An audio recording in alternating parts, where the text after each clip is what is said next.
Good morning guys, welcome to my vlog. Dito naman po tayo sa puno ng sabi nilang rimas. Ayan po guys, daming bunga.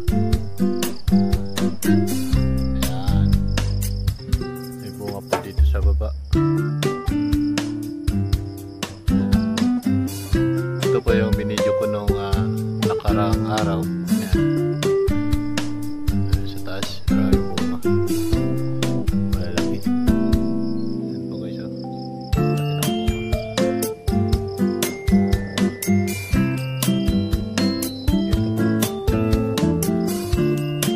Shoutout nga pala sa lahat ng mga nakakalam nito. Ito po hindi kamansi, kundi rimas ang pangalan. Yung ang hinog nito ay ginagataan. Wala po itong buto. Bunga lang po siya na walang buto. May buto pa, tignan daw natin kung may buto. Itong hinog. Parang wala eh.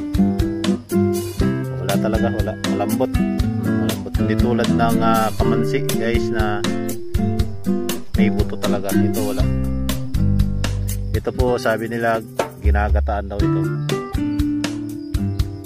Yan. Ito na po yung hinog. Hinog na po ito. Ayan po. Malambot pero walang buto. Ang may buto lang po ay yung tawag doon, kamansi.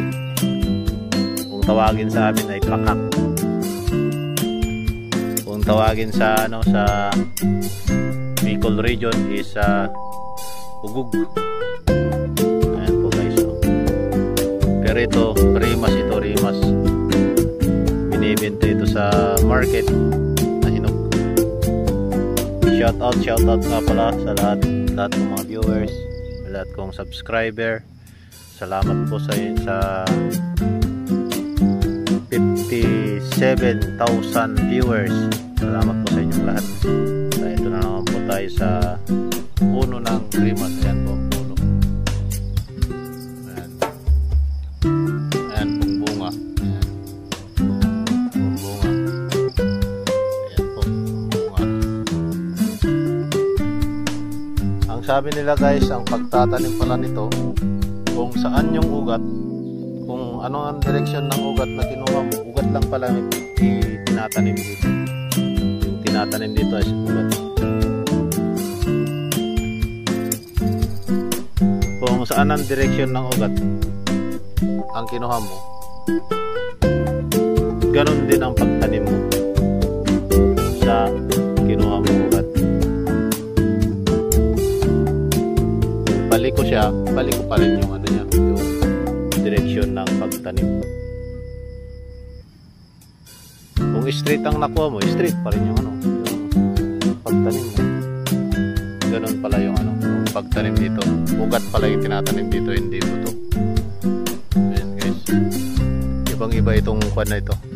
Parang kamansi ang parang kamansi yung dahon. Pero ang itinatanim is ugat. Di tulad ng kamansi is buto ang tinatanim.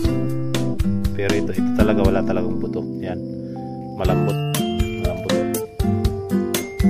Hinog na ito po guys. Yan. Sige po guys, maraming salamat sa inyong panonood guys. Please subscribe, like and share. Matt Hill Gonzaga Vlog. Yan po guys. Thank you.